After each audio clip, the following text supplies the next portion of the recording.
आ रही है electronics corporation of India limited की तरफ से, जो कि एक भारत रत्न कंपनी है। जो कि आपके यहाँ पे जो वैकेंसी आने वाली है वो इंजीनियरिंग जीईटी की पोस्ट है। और ये स्पेशलाइजेशन इस कैटेगरीज के लिए है, like electronics and communication instrument, है ना, information technologies, electrical E triple E, civil mechanical, chemical, इन सब चीज़ों के लिए वैकेंसीज आ रही हैं। और ये जो वैकेंसीज हैं विदाउट गेट, इट मीन्स कि आप यहाँ पे लिए गेट का स्कोर कार्ड नहीं मांगा है। ठीक है।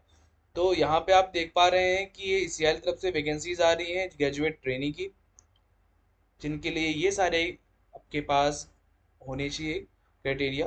ठीक है। आपका यहाँ पे आपका अप्रॉक्स 4 ईयर का फुल टाइम डिग्री होनी चाहिए। ठीक है। और यहाँ पे आपका बेसिक पे 40,000 होने वाला है, और टोटल एचआरए डीआरए और बेनिफिट्स मिला के टोटल आपका साल भर का 16 लाख का सीटीसी रहेगा। ठीक है। यहाँ पे आप देख पा रहे हैं candidate have the dual combination degree named automobile engineering mechatronics and, मतलब कहने का मतलब इसका ये है कि अगर आप डिग्री के साथ साथ कोई और डिग्री भी किए होंगे तो वो एप्लीकेबल नहीं है। लाइक आपको केवल ये जो मैकेनिकल इलेक्ट्रिकल जो स्पेसिफिक डिग्री है, स्पेसिफिक ब्रांचेस से जो डिग्री है आपने अगर वही की होगी तो उसी में आप अप्लाई कर सकते हो। और अदरवाइज अगर आप मैकेनिकल इंजीनियर ऑटोमोबाइल से स्पेशलाइजेशन है तो आप उसके लिए अप्लाई नहीं कर सकते हैं। ठीक है। तो यहाँ पे आप देख पा रहे हैं कि आपके 4 साल की डिग्री होनी चाहिए, है ना, जो कि मस्ट इम्पॉर्टेंट है। आपकी बैकलॉग्स नहीं होने चाहिए, और ऐसे ऐसे ही आपका गेट स्कोर नहीं मांगा है, तो ये बहुत अच्छा है। और यहाँ पे आपकी जो स्कोर कार्ड कह रहा हूँ मैं, जो आपका डिग्री है, डिग्री में आपका मैक्सिमम 60% मार्क्स होने चाहिए, तभी आप एप्लीकेबल हैं इसको फिल करने के लिए। ठीक है। देन आगे चलते हैं।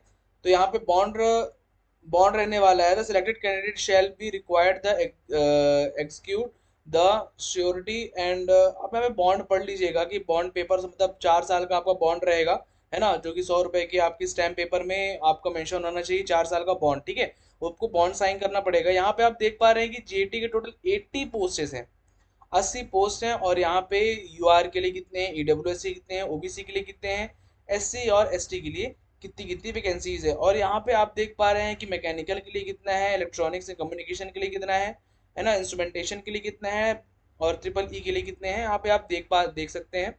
चलिए आगे चलते हैं एज रिलैक्सेशन की तरफ। तो यहाँ पे आपका एज रिलैक्सेशन है, आप यहाँ पे बहुत अच्छे से देख सकते हैं कि अपर एज लिमिट 5 साल का होना चाहिए, एसटी एससी के लिए 5 साल का एज रिलैक्सेशन होगा, ओबीसी कैंडिडेट के लिए एटलीस्ट 10 साल का, डिसेबल सॉरी 10 साल का डिसेबल पर्सन के लिए होगा। ठीक है।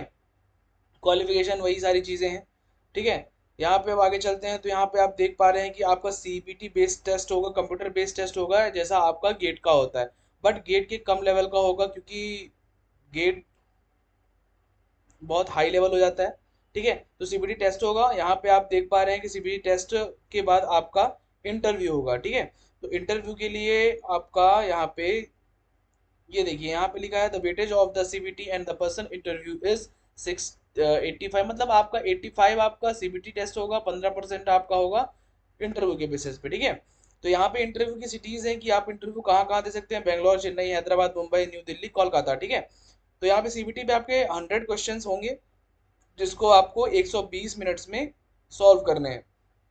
और यहाँ पे निगेटिव मार्किंग भी है, तो थोड़ा ध्यान से करेंगे। टोटल ही ये गेट के बेसिस पे है, बट गेट से लेवल थोड़ा सा कम है। ठीक है। आपका सीबीटी एग्जाम होने के बाद पर्सनल इंटरव्यू होगा, और मोस्टली आपको टेक्निकल क्वेश्चंस पूछे जाएंगे आपके इंजीनियरिंग से रिलेटेड। तो ठीक है सर, जिसको जो भी अप्लाई करना चाहते हैं प्लीज़ अप्लाई करें, है ना, ये बहुत अच्छी अपॉर्चुनिटी हो सकती है आपके लिए। तो थैंक यू सो मच ऐसे ही चैनल में बने रहने के लिए, और सपोर्ट करें, सब्सक्राइब करें हमारे यूट्यूब चैनल को, जिससे आपकी तरफ आपके पास नई वीडियोस आती रहें, और नए नए जॉब अपडेट के बारे में आप अवेयर होते रहें। Thank you so much.